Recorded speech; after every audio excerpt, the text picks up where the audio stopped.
Thousands of migrants are stranded on the border between the European Union and Belarus, which President Alexander Lukashenko opened his country for anyone who wants to take a risk and get into Europe.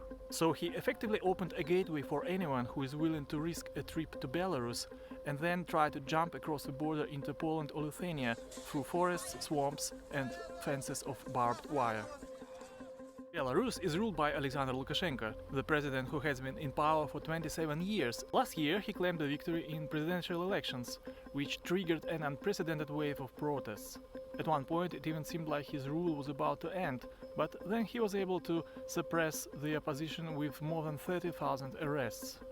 The West promised to step up its sanctions, to which Lukashenko replied that in that case his country would no longer have neither the money nor the desire to stop illegal migrants from pouring into the European Union.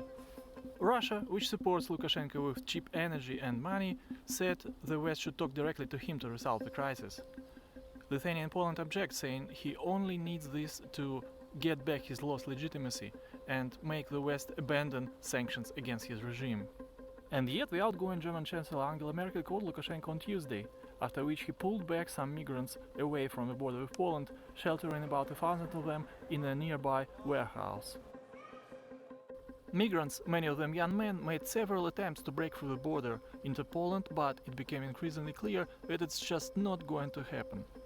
As of today, thousands of them are stuck between Poland and Belarus, unable to get into the European Union and apparently not able to go back because Belarusian authorities are not allowing them to leave the area. It remains unclear what's going to happen next.